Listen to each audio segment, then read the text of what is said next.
Sofiane Méziani, Le chemin de la liberté, aux éditions Beau Repère. Chapitre 8. Le réveil sonna. Luciano bondit de son lit. Il avait fait un terrible cauchemar. Il avait été terrifié lorsqu'en entrant dans l'avion, il avait croisé le regard pénétrant de la vieille femme du 4e étage, assise au premier rang, côté fenêtre. Et son angoisse s'était accentuée lorsque l'hôtesse de l'air l'avait prié de prendre place à côté d'elle.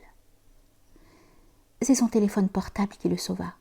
Il avait réglé le réveil à 10 heures du matin, ce qui lui laissait le temps de bien préparer, psychologiquement autant que physiquement, son décollage. L'avion décollait à 20 heures, mais il devait se présenter 2 heures avant le départ. Il se fit couler un bon bain, prit son petit déjeuner, enfila une tenue légère, mit ses tongs, comme pour se mettre déjà dans la peau du touriste, et alla au marché du coin s'approvisionner en affaires de toilette. Sur le chemin du retour, il aperçut une affluence en direction de la mosquée. C'était l'heure de la prière. Il hésita un court instant. Le vieil homme de la mosquée l'angoissait.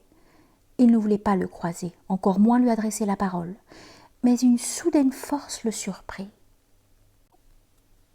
Et si je prenais mon courage à deux mains en allant le voir? Peut-être me sera-t-il d'une quelconque utilité? Courage, Luciano. Il respira un grand coup, serra son ventre et marcha la tête redressée vers la maison de Dieu. C'est pas un pauvre vieillard comme lui qui va me faire peur. Une fois la prière terminée, il regarda à droite puis à gauche. Rien. Le vieil homme était absent ce jour. Ouf! Si seulement il pouvait, à l'instar de l'imam, retourner lui aussi à son pays d'origine et ne plus revenir. Il eut un petit sourire aux lèvres, comme pour exprimer sa satisfaction, ce qui interpella un des présents. « Eh bien, qu'est-ce qui te fait sourire, jeune homme ?»« Non, rien. Le vieil homme étrange qui est toujours assis là-bas dans le coin, vous ne l'auriez pas vu? Il ne vient plus à la mosquée? »« Ah, tu parles du fou? Je ne sais pas, c'est un homme bizarre. D'ailleurs, je le vois régulièrement se diriger seul vers la colline déserte située derrière le quartier. »« Ah bon? Et qu'est-ce qu'il y fait? » On n'a jamais su, mais bon, faut pas s'étonner car il n'avait pas l'air d'avoir toute sa tête. Oui, c'est vrai. Merci, monsieur. Salam. Salam. Ce n'était pas la première fois qu'il entendait parler de cette fameuse colline. Il se souvint aussi qu'auparavant, la vieille femme du 4e étage s'y rendait régulièrement. Luciano commençait avec une anxiété sans cesse grandissante à déceler quelques informations.